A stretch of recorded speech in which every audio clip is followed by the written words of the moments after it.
इस वक्त के बुलेटिन में आपका स्वागत है। मैं हूं आपके साथ कुणाल गोस्वामी। खबरों की शुरुआत राजनीति के साथ। जी हां, मिशन 2017 को लेकर बहुजन समाज पार्टी की सुप्रीमो मायावती की ओर से नया एक्शन प्लान बनाया गया, जिसके तहत दलित वोट बैंक के बाद अब मायावती ब्राह्मण समाज के वोट बैंक को अपने पाले में करने की जुगात में लगी हैं।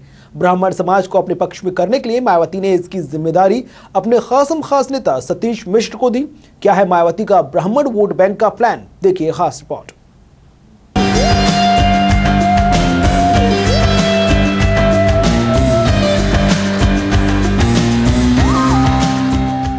उत्तर प्रदेश में 2017 को होने वाले विधानसभा चुनाव के लिए सभी राजनीतिक पार्टियों ने अपना पूरा दमखम लगा रखा है।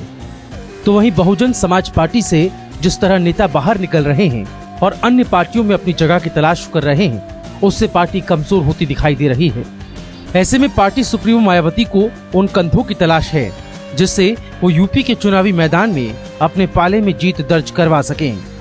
इस बार मायावती ने कुछ इसी तरह की रणनीति बनाते हुए अपने खास नेता सतीश मिश्रा के कंधों में एक बड़ी जिम्मेदारी डाल दी है। मायावती ने दलित कार्ड खेलने के बाद इस बार ब्राह्मण कार्ड खेला है। ब्राह्मण वर्ग से आने वाले सतीश मिश्र को मायावती ने 62 विधानसभा क्षेत्रों में से 30 विधानसभा क्षेत्रों में जनसभाएं करने की जिम्मेवारी सौंपी है, जिसके चलते सतीश मिश्रा दलित वोटर्स के साथ साथ ब्राह्मण समाज के वोटर्स को अपने पक्ष में करने के लिए पुरजोर कोशिश करेंगे। वहीं सतीश मिश्रा अपनी सभाओं की शुरुआत 25 सितंबर से करने जा रहे हैं, जिसकी शुरुआत सतीश मिश्रा कौशाम्बी से एक बड़ी रैली का आयोजन करेंगे। मायावती का नया एक्शन प्लान।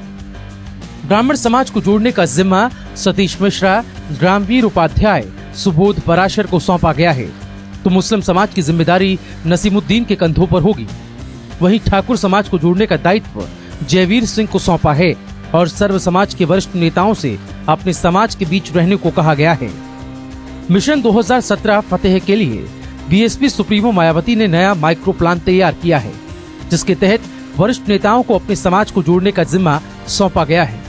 वहीं पिछड़ा वर्ग को जोड़ने के लिए बीएसपी सुप्रीमो मायावती ने ये पहला नया एक्शन प्लान तैयार किया है। राजनीतिक पंडितों की माने तो मायावती ने अगले साल होने वाले चुनाव में अपनी पार्टी से ब्राह्मण नेताओं को आगे किया है, जो कि इस बार उनकी पार्टी की तरफ से दलित बहुल क्षेत्रों में चुनावी रणनीति बनाने का काम करेंगे, क्योंकि साल 2012 के चुनाव में आरक्षित सीटों पर ब्राह्मण नेताओं को बीएसपी से दरकिनार किया गया था, जिस कारण मायावती को 2012 के चुनाव में 85 आरक्षित सीटों से सिर्फ 16 पर ही जीत मिली थी। बसपा ने सत्ता में आने के लिए फिर एक बार दलित ब्राह्मण का गठजोड़ बनाने की पुरजोर कोशिश कर रही है और इसके लिए पार्टी ने अपने राज्यसभा मेंबर और ब्राह्मण चेहरा सतीश चंद्र मिश्रा को आगे करके अपना मिशन पाने के लिए प्रयास कर रही है। कैमरामैन रघु के साथ Rajneesh Pandey, JK news, Lucknow. UP